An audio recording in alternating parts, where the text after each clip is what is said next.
Hey guys, welcome to Random Stuff Part 2.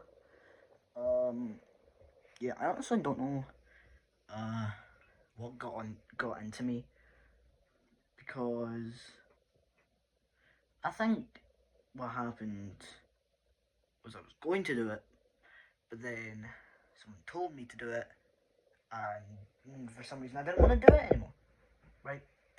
So, to Jay, it's kind of your fault that you had to wait this long.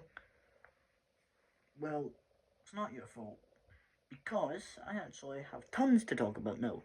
First off, actually being Jay. Now, Jay isn't his real name, but I'm going to use that as a placeholder. So one day, right, I was walking out of my house to go to school, right, and I kid you not, Jay runs up to me from a random car. It's like he spawned in. It's like he was waiting for me there, which is kind of scary. But he runs up to me, right,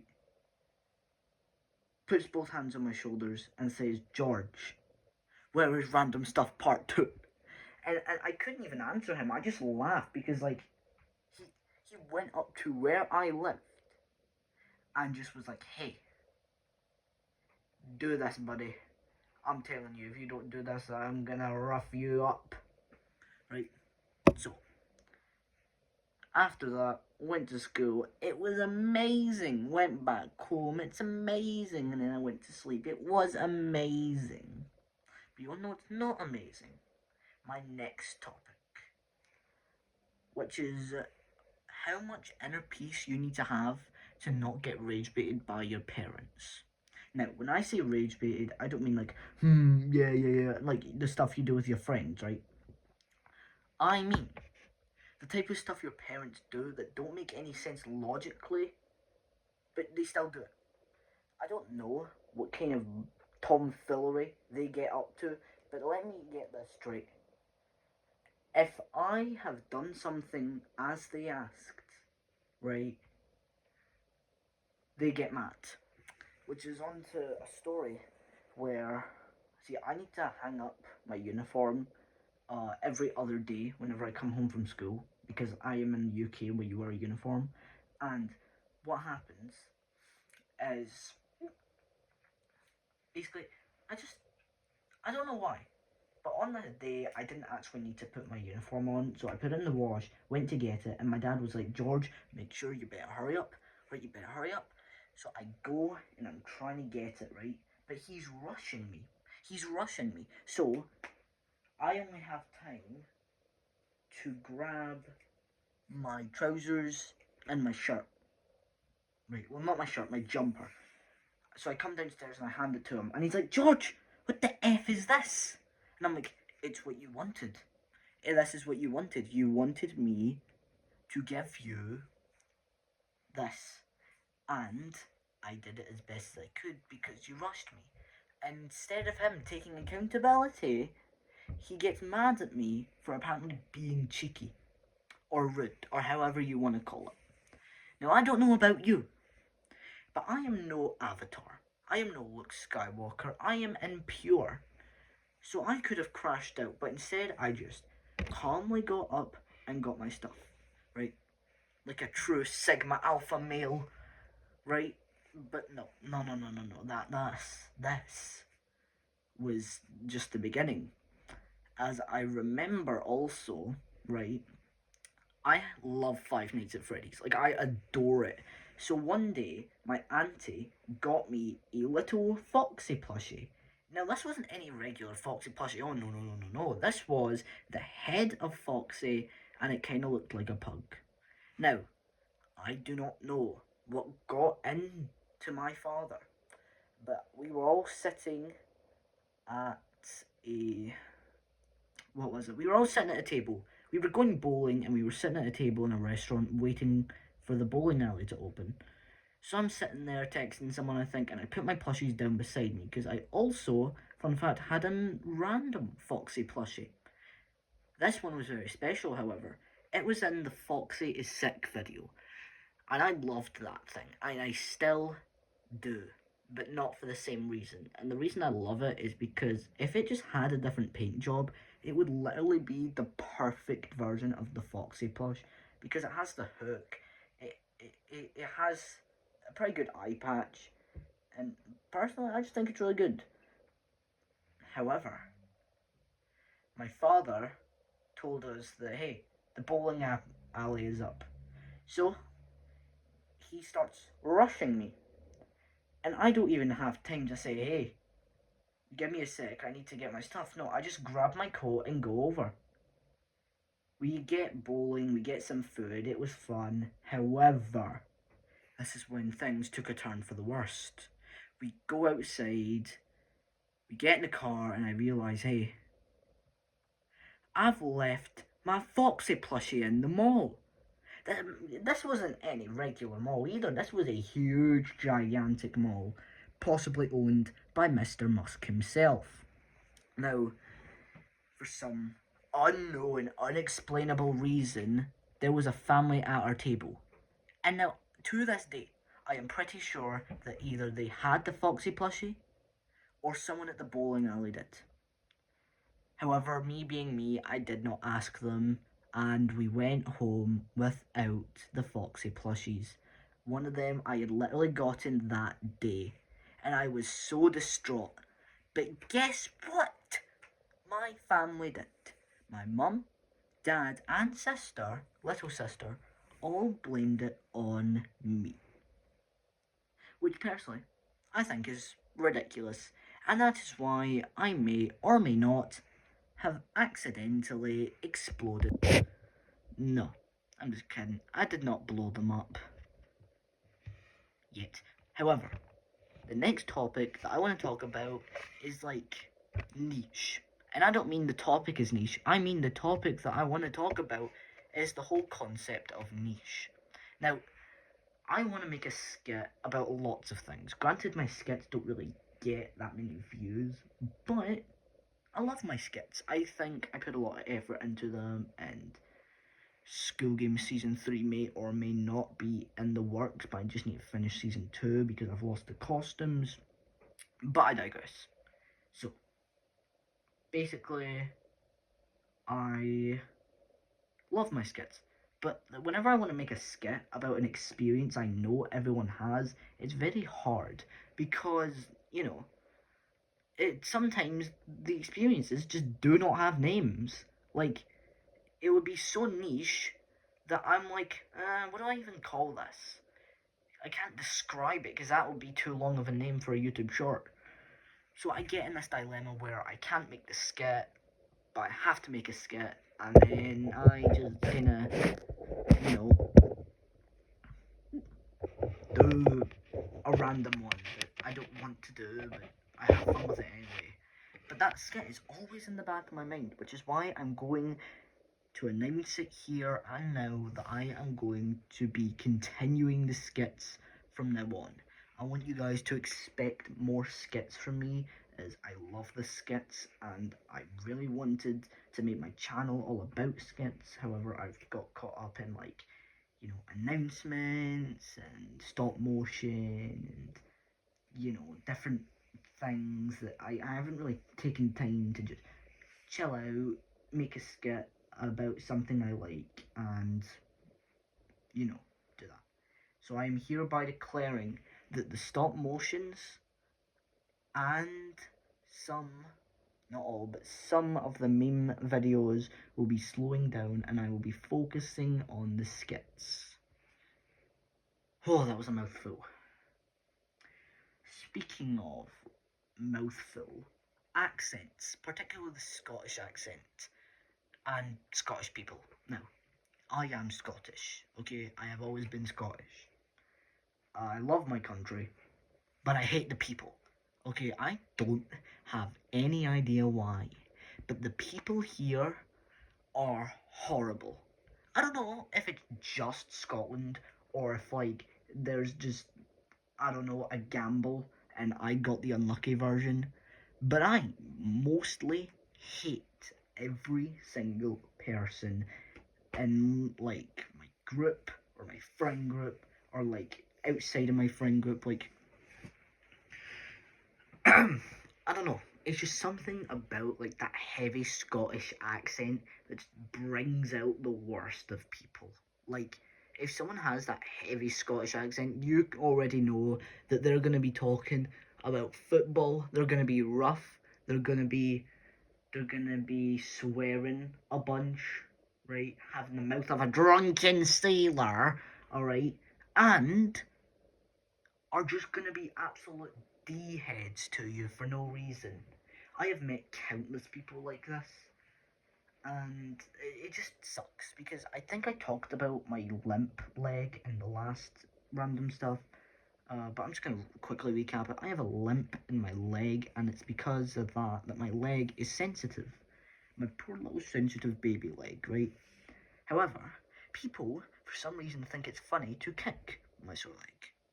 Now, this is going to be a bit serious here. I'm going to get a bit serious. But if you see someone that doesn't have a cast but claims they have a sore leg, do the best thing and just like don't try and hurt it, because let me tell you, it hurts like absolute hell.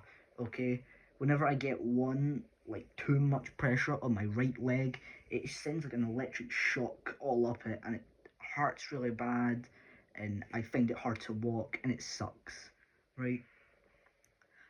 However, even with this leg, I have still managed to do normal things, right? Right. Do normal things.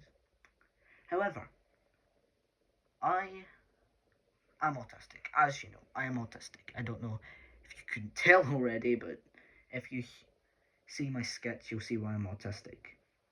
But I do not struggle with social cues as much as others.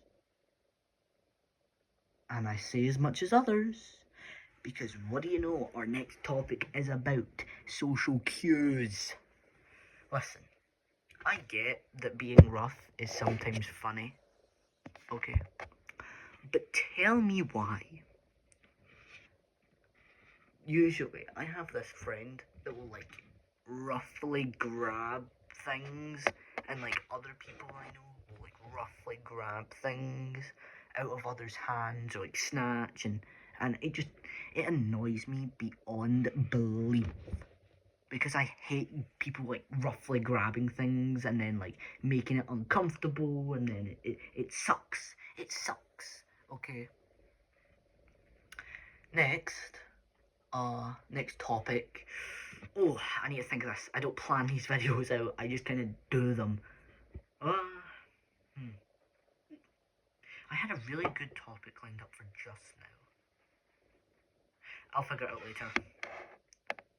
But the topic of now is going to be Lego. Particularly Lego Five Nights at Freddy's. Now, I do not know about you, but I love Lego Five Nights at Freddy's. However, there isn't really... what's the word? There isn't really those like deep dive videos into the history of like Five Nights at Freddy's Lego or whatever. For some reason, there's just everything else, but nothing of that. Like, I think it would be so interesting if there was a video of a deep dive into the history of FNAF Lego, like where it began, how McFarlane took over, then lost the license, then how like Fat Mojo took over, or how some bootlegs are even better than Fat Mojo's. I would love that. I would genuinely love that. But for some reason, I just cannot find it. And the videos that I do find about deep dives usually miss out important details, or get dates wrong, or something, get whole informations wrong, which annoys me. Sorry, I just needed a drink there. As I was saying, Lego Five Nights at Freddy's is very close to me, and I pray to the heavens. I'm reaching for my Bible, okay, and I'm throwing it into the sky to create lightning, and then summon Jesus and begging him, saying, please, Lord, do this for me. Like, make a deep dive video into Lego Five Nights at Freddy's. Please. I would love that. I would love that. That is... Personally, though I do not like some of Deep Dive's videos, mostly because, as I said, they get dates wrong, but also because, you know, they're too fast-paced. They don't show a lot of detail, they just kind of gloss through stuff. I have a snack now. Alright. Now, what next? Oh, here's a topic for you. Mortality. So, yesterday, I started to become self-aware. What I mean is, I was like, yo, I'm not 7 years old anymore. Not only am I not 7 years old, I'm a teenager now, and I'm getting closer and closer to being an adult. Right? Which is sad and kind of scary for some, not for me, but what is scary is the fact that I am actually getting closer and closer to death. Right? And I know you'd be like, oh, jeez, Louise, George, warn us before you drop a freaking bombshell. And you're right, that was a bit, you know, dark, gruesome, maybe even a bit, you know, wrong for some, but I mean, think about it. As soon as you die, you don't know where your soul goes. Your soul does stick around, your organs shut down, brain shuts down, everything shuts down, but your soul remains. No matter if you are religious, no matter if you are scientific, no one can truly know what happens in the afterlife. And that is a cold hard fact. I do not care what any believers say. I am a Christian personally, and I do not know what will happen after death. I could go to heaven, I could go to hell, I could go to purgatory where I can cleanse myself, go to heaven, but there is always the possibility that I see darkness, that I do not, that there is no afterlife. And as a Christian, I believe in God, but I am just a man, okay? I am just a human. We never do know, right? So, why am I talking about this? Why am I talking about something depressing? Well, I'm not. I am going to be talking about immortality. Because I think immortality is the greatest thing ever. Hold on.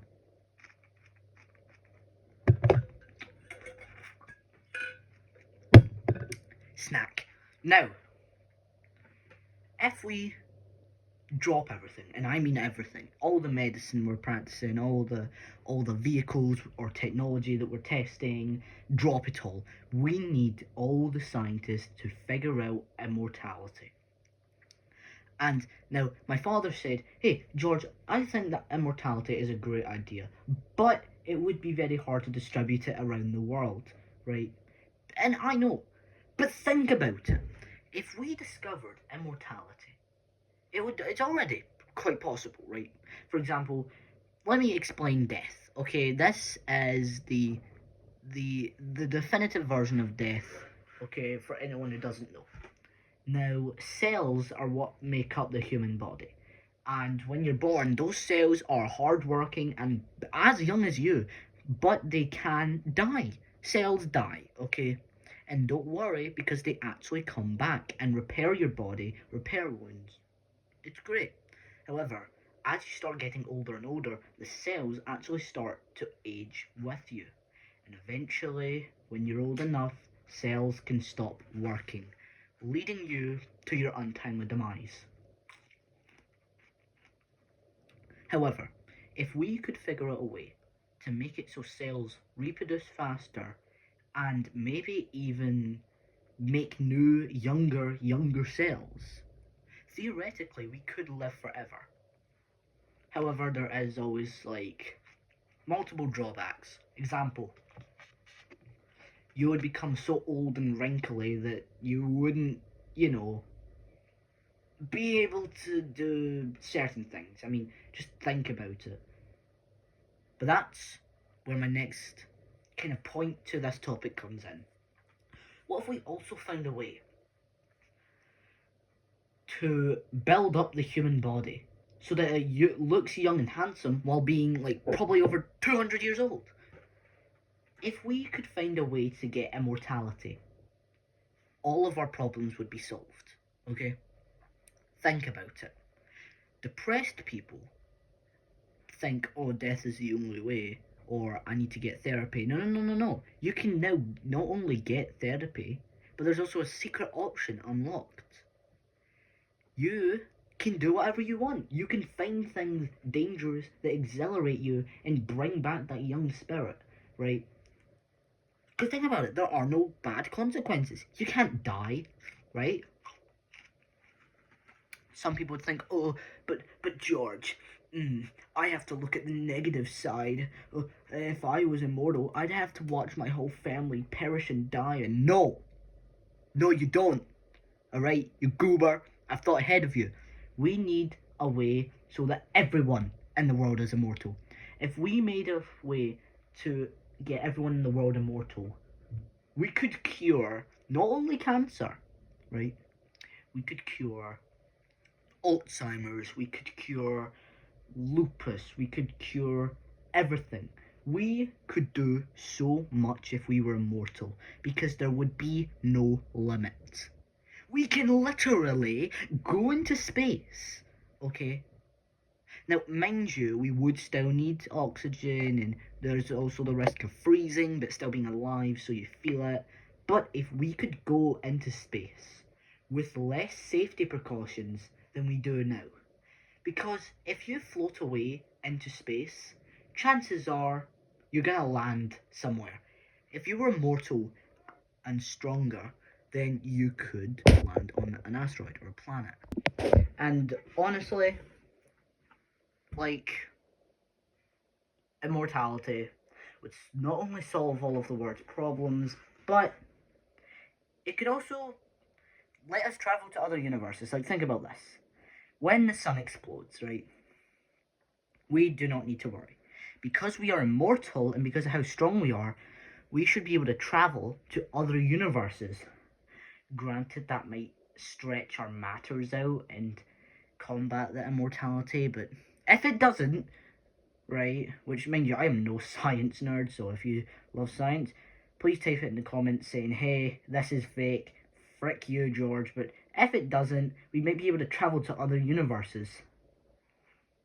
So yeah,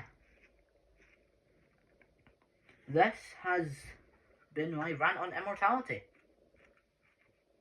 Next thing is something that I swear to God, for some reason everyone does this, and even I do this sometimes, right?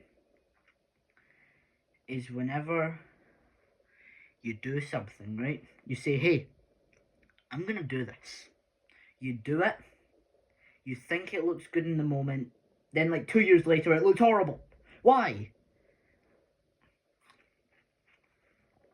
It annoys me beyond belief because I know it looks good, but it just looks so cringe looking back on it.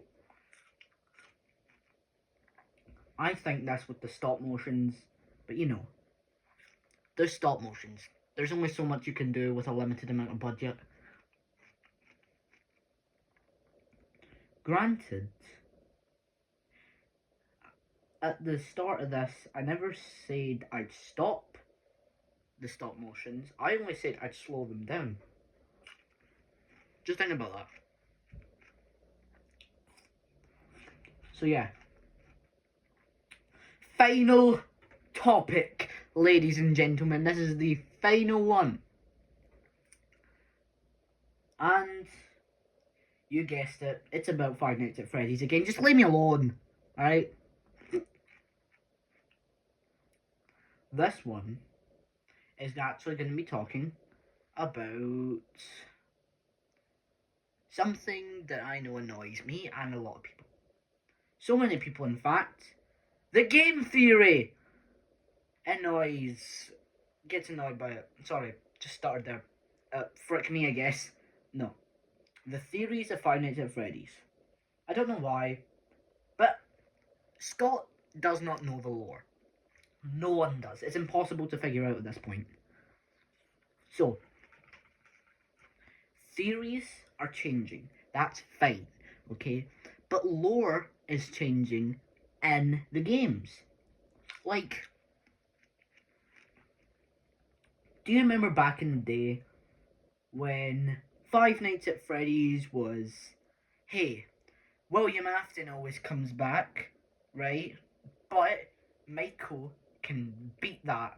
But then he comes back in Security Breach, Gregory kills him, and Michael, he possesses Funtime Freddy. No, not Funtime Freddy, Glamrock Freddy, right? And I am still convinced of that to this day, no matter what anyone tells me. However, then Secret of the Mimic came out, Tales of the Pizzaplex came out, The Ruin came out. Personally, I think Ruin is the worst version of any FNAF game, but I digress. Pretty sure I talked about it in the last video, but oh well. Now, with Secret of the Mimic, didn't really change a lot of the lore, except from one crucial detail. Apparently, William and Henry did not make basically anything, okay? Also, after FNAF VR came out, apparently the original games are just that. They're just in-universe games. No, they're not. Nope. They don't have to be. I'm not letting it be. Which is why I'm here today to tell you the in-universe games did happen.